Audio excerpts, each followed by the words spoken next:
Yesterday, only a few hours after the general audience concluded, a man published a response arguing that the reasoning presented, if it had been submitted at any serious academic faculty, would be handed back to the student as insufficient. This is not an anonymous voice posting from a forum somewhere. His own doctoral thesis was published with a preface written by Joseph Ratzinger himself. His name is coming shortly. But first, it helps to understand exactly what he was actually responding to, because his critique does not concern a single paragraph or even a full sentence. It concerns a single word, one conjunction sitting at the end of a passage that concludes 8 weeks of papal catechesis on the liturgy. The event itself took place yesterday morning in St. Peter's Basilica. Leo XIV delivered the final catechesis in his series on the Conciliar Constitution, dedicated to the liturgy, Sacrosanctum Concilium, a document this channel has already referenced repeatedly across its coverage of the ongoing traditional Mass controversy. The title posted on the Holy See's own website is The Reasons for the Liturgical Reform. In it, the Pope explains why the Council Fathers wanted to reform the Church's rites. The document opens by drawing on a specific historical source, the third pastoral letter Cardinal Montini, then Archbishop of Milan and the future Pope Paul VI, sent to his own faithful on October 28, 1962, during the Council's own opening months. Montini wrote that the liturgy is a sincere expression of both the divine and the human, that it functions as language, on one hand a vehicle for divine teaching, and on the other a voice engaged in dialogue with God. He added the specific phrase the Pope himself quotes directly: "The faithful cannot and must no longer remain silent and passive, because their physical presence is not compatible with spiritual absence." Leo XIV's own text compares those words directly to Article 48 of Sacrosanctum Concilium, which asks that the faithful not attend the Mass as strangers or silent spectators. From this, the Pope draws his own stated conclusion, the line that ended up echoed across nearly every headline covering yesterday's audience. The participation of the faithful cannot be passive. The text goes on to list the specific reasons behind the post-conciliar revision to make the biblical texts and liturgical prayers more accessible and to streamline the order of celebration relative to the liturgical books already in use at the time. And it cites historical precedent for this kind of reform, Pius XII's own Divini Cultus, the reorganization of Holy Week that Pius XII himself desired, and the simplified rubrics issued under John X 30 in 1960. Then comes the specific passage that ignited everything that followed. The liturgical reform promoted by the Second Vatican Council is therefore firmly rooted in the living tradition of the Church. In that same passage, the Pope adds that understanding this reform correctly allows the faithful to reject the abuses that occurred after the Council, and which he acknowledges still occasionally occur even today. The single word that opened this entire dispute is therefore. Everything that follows in this video is the argument that opened yesterday afternoon in direct response to that one conjunction. The response was signed by Dom Alcuin Reid, founding prior of a Benedictine monastery in the Diocese of Fréjus-Toulon, a scholar who earned his doctorate from King's College London, specifically on the history of 20th century liturgical reform. That doctoral thesis was later published as a book, The Organic Development of the Liturgy, carrying a preface written personally by Cardinal Ratzinger. Reid's response to the Pope's catechesis was published yesterday on journalist Diane Montagne's Substack platform, the same platform this channel has already referenced in earlier coverage of Cardinal Sarah's own interview on the traditional Mass and synodality. Reid opens with two important qualifications, and both deserve to be stated clearly. before examining his substantive critique. First, he acknowledges that popes rightly rely on editors and staff who help prepare their formal addresses, and that texts of this kind almost certainly originate, at least in significant part, from within the dicastery for divine worship itself, rather than being composed entirely by the Pope personally. Second, and this matters considerably for understanding the actual weight of his critique, Reed explicitly states that a general audience talk is not, in itself, binding and infallible teaching. This is not, he stresses, a definitive act of the magisterium in the technical theological sense. With those two qualifications established, Reed moves to his central argument, the one that gives this entire controversy its title. According to Reed, that single word, therefore, implies a logical deduction, and that deduction simply does not follow from the evidence the papal text itself actually presents. His verdict is stated in blunt and unambiguous terms. Whoever wrote those lines had the Holy Father pronounce the greatest liturgical non sequitur of the last 60 years or so. The reasoning behind that severe judgment rests specifically on Article 23 of Sacrosanctum Concilium itself, which requires that liturgical innovations not be introduced without genuine and demonstrated utility, and that any new forms that do emerge should grow organically out of forms already existing within the tradition. If that specific article had actually been respected in the implementation of the post-conciliar reform, Reed argues, the problem he is identifying would simply not exist. There would be no reason to speak, as many traditionalists, including Pope Benedict XVI himself once did, of a reform of the reform, and no reason to continue the ongoing debate over whether the older, non-reformed rite should still be celebrated at all. Reed's second specific point concerns the actual Latin vocabulary the Council itself used. The Council called for what it termed an instauratio, meaning a renewal, not what a modern reader would understand as a streamlining or simplification. For Reed, the term streamlining, as used in the Pope's own catechesis, is a later and considerably narrower substitution that he argues actually betrays what contemporary supporters of the Reformed Rite want the Council to have said, rather than accurately reflecting what the Council's own chosen Latin vocabulary actually says. His third point addresses the historical record directly.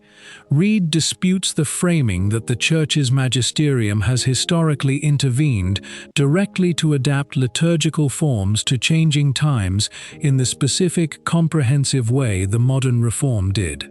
Instead, he argues, the historical pattern has generally been one in which the magisterium extended developments that had already emerged organically at the local level, incorporating them gradually into universal or Roman usage, rather than initiating wholesale redesign from the center outward.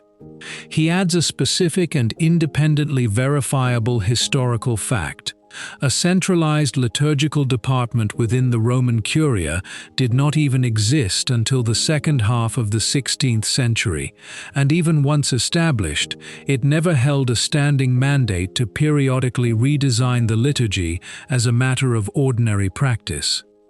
Reed's fourth point is the one that ultimately gave this entire response its title, and it concerns the Pope's own stated justification for the reform in the first place, that it was necessary to make the liturgy more genuinely accessible to the faithful after the Council. A radical reform of the rite, Reed writes, was not actually necessary to accomplish that specific goal. The evidence he offers in support of this claim is one he presents as effectively beyond serious dispute at the level of direct observation. The full, conscious, effective, and extraordinarily fruitful participation that is visible today in communities celebrating the non-reformed rite. This is, in effect, Reed turning the Pope's own stated criterion, genuine and active participation by the faithful, directly back against the argument the Pope was using it to support. Pointing to the documented and growing participation this channel has already tracked extensively across its coverage this year. From the Fraternity of St. Peter's record ordinations to the 20,000 young pilgrims walking to Chartres, to the record turnout at Luján in Argentina, as living evidence that the older rite has not, in practice, produced the passive and disengaged congregations the reform was specifically designed to overcome. Reed's fifth point addresses Montini's own quoted line directly, and here Reed's critique becomes noticeably more measured and more theologically careful than in the preceding points. He describes the reliance on that specific quotation as unfortunate because, in his own words, the liturgy shapes the Christian but is not primarily didactic or catechetical in its essential nature. It is, rather, a cultic activity. It is adoration. This is a meaningful theological distinction worth pausing on, because it touches directly on the same underlying tension this channel has already documented in its coverage of Cardinal Roche's own public statements, where the Reformed liturgy's greater emphasis on scriptural instruction and communal participation was explicitly contrasted against the older rite's emphasis on the priest acting in persona Christi at the altar. Reed is arguing that even a document sincerely intending to defend and explain the reform risks subtly recasting the liturgy's own essential purpose, from an act of worship directed primarily and objectively toward God, toward something closer to an instructional or catechetical exercise directed primarily toward forming the understanding of the assembled congregation. It must be said plainly, in fairness to Reed's own argument, that he does not simply dismiss the papal text at this specific point. He explicitly recognizes real merit in it here. Further along in the same catechesis, the Pope quotes Paul VI describing the liturgy as the primary source of that divine exchange in which the life of God is communicated to us, language that closely tracks the Church's own traditional and objective understanding of the liturgy as fundamentally oriented toward God rather than toward the congregation's own subjective experience. Reed's response to this specific passage is a single line, and it is worth quoting because it carries more genuine weight than an entire page of polemic might. Paul VI's editors were clearly better. Reed's sixth point returns to Article 48 of the Council's own text, the passage instructing that the faithful should not attend Mass as strangers or silent spectators. Here Reed is careful to specify exactly what kind of criticism he is actually making. He does not argue that the Pope's reading of that particular article is false as an interpretation of the text. He argues instead that it is anemic, thin, and underdeveloped relative to what the passage, properly understood within its full context, actually supports, and that the Holy Father, in Reed's own words, deserves better for his speech than what his own drafters apparently gave him. The specific point of contention comes down to a single word choice. The liturgy, Reed argues, is not merely an opportunity for a genuine relationship with God, as though it were simply one option among several equally valid ones available to the faithful. The Council itself, he points out, explicitly calls the liturgy the summit toward which the activity of the Church is directed, and, at the same time, the font from which all her power flows, language taken directly from Article 10 of Sacrosanctum Concilium. This is precisely why, Reed argues, incense, Latin, Gregorian chant, and prayer offered ad orientem, facing east toward the altar, hold a genuinely privileged place within the Western Rite's own tradition, and he insists that the Council itself never called for their abolition, but rather for the deeper formation of the faithful in understanding and appreciating them more fully. Reid's seventh and final point is also the most technical of the seven, and it concerns a specific theological distinction the papal text draws between immutable divine elements within the liturgy and elements of purely human and historical origin, a distinction the papal catechesis explicitly traces back to Pius XII's 1947 encyclical Mediator Dei. Reid acknowledges that this distinction is, in itself, partly and genuinely true. Not everything within the historic liturgy is literally unchangeable, and the Church has always recognized some legitimate space for organic development over time. Exactly as this channel noted in its own earlier coverage of Cardinal Roche's public statements on the liturgy's historical development.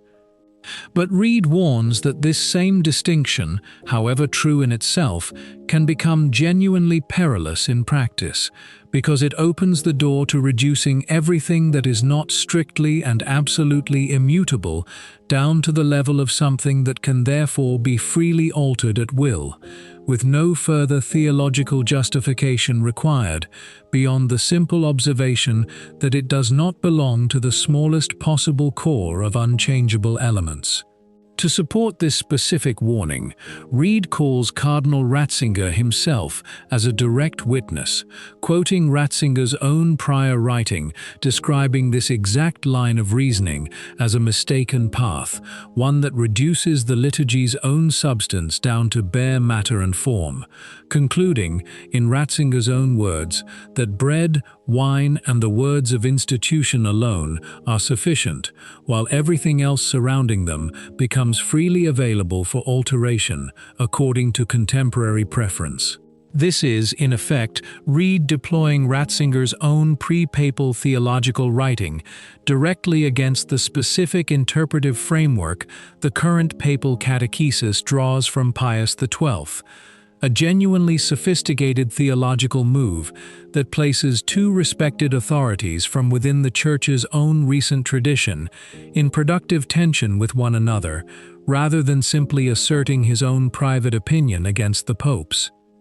Now, what is the actual response from those on the other side of this specific dispute? The first thing worth noting is a fact that none of yesterday's headlines actually reported, and it deserves real emphasis here because it directly reframes how the entire controversy should be understood. Throughout the full 8-week catechesis series, and specifically within this final and most contested installment, the Pope never once mentions the ancient rite by name, and never once mentions the Society of St. Pius X or the broader traditionalist movement this channel has covered so extensively across the past year. This was, on its own explicit terms, a catechesis about the history and rationale of the post-conciliar reform, not a direct intervention in the ongoing dispute over Traditionis Custodes or the SSPX's own canonical situation, however directly Reid's own response has now connected the two. The first substantive defense offered on the Pope's behalf is that he did not, in any meaningful sense, invent the underlying argument himself. He quotes Article 21 of Sacrosanctum Concilium verbatim, and the specific distinction between immutable divine elements and changeable human ones traces directly back to Pius XII's own 1947 encyclical, not to any modern theologian's invention or to Leo XIV's own personal theological innovation.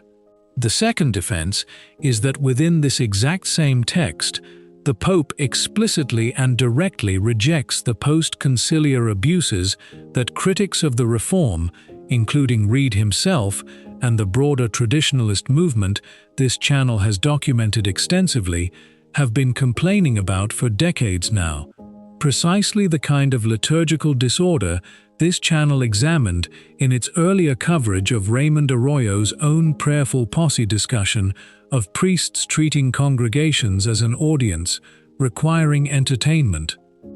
The third and perhaps most significant defense is one Reed himself concedes directly, in his own words, rather than one offered by his opponents on his behalf. The catechesis of the past few months, he writes, have been for the most part a reasonable liturgical catechesis, which at times made good observations. This concession matters considerably for understanding the actual character of Reed's critique. He is not issuing a wholesale condemnation of the entire 8-week series or of Leo XIV's broader approach to liturgical formation. He is identifying what he regards as a specific and consequential logical and theological flaw within one particular passage of the final installment, while explicitly acknowledging genuine merit in the surrounding material. And this leads directly to how Reed actually chooses to close his own response, a conclusion notably absent from yesterday's headline coverage of the controversy. Reed does not conclude with a verdict condemning the Pope or calling into question his intentions. He concludes instead by stating plainly that the Pope neither intends nor wants to attack anyone through this catechesis. He writes that the Pope's own constant and repeated calls for unity and inclusion rise above the kind of internal ecclesial politics this dispute risks becoming entangled in, and he asks explicitly for continued prayer for Leo XIV personally. He then gives the genuinely final word not to himself, but to Benedict XVI, quoting directly, "Let us generously open our hearts and make room for all that faith itself allows." Reed adds in his own closing observation that Benedict's own specific liturgical policies, meaning Summorum Pontificum and the broader framework this channel has traced across its coverage of the entire Traditionis Custodes controversy, actually brought genuine liturgical peace to the Church during the years they remained in effect. There is a broader point worth drawing out here, one that connects this specific episode directly to the pattern this channel has now documented across an entire year of ongoing coverage regarding disputes of exactly this kind. 50 years from now, when someone eventually writes the full history of this particular controversy, very little will likely remain of yesterday's specific exchange, beyond the fact that it occurred, a single conjunction in a papal catechesis, a scholarly rebuttal published the same afternoon, and a genuinely respectful if pointed exchange, concluding with mutual prayer rather than mutual condemnation. What will remain, because it has already remained unresolved for the entirety of the 20th century and now well into the 21st, is the deeper and considerably more consequential question underneath this specific exchange, one no single general audience, however carefully or carelessly worded, can actually settle on its own. How much can a rite genuinely change through legitimate organic development before it has effectively become a different rite altogether, no longer continuous in any meaningful sense with what came before it? Liturgical controversies of this specific kind, this channel would note, are never actually measured in days or even in single news cycles. Pius XII's own reorganization of Holy Week in the 1950s remains a genuinely contested subject among serious liturgical scholars even today, 70 years after it was first promulgated, and no one at the time it was first released considered the underlying question it raised to have been definitively settled by that act alone. The exchange between Leo XIV's catechesis and Dom Alcuin Reed's response, delivered and published within the space of a single Wednesday afternoon in late August, is, in this specific and important sense, simply the latest documented entry in a debate considerably older than either man engaging in it, and one that this channel expects, based on everything already traced across its coverage this year, from Pittsburgh to San Angelo to Lourdes to Cusco, to remain genuinely unresolved for a considerable time still to come. What do you think? Leave a comment below. Amen. God bless you.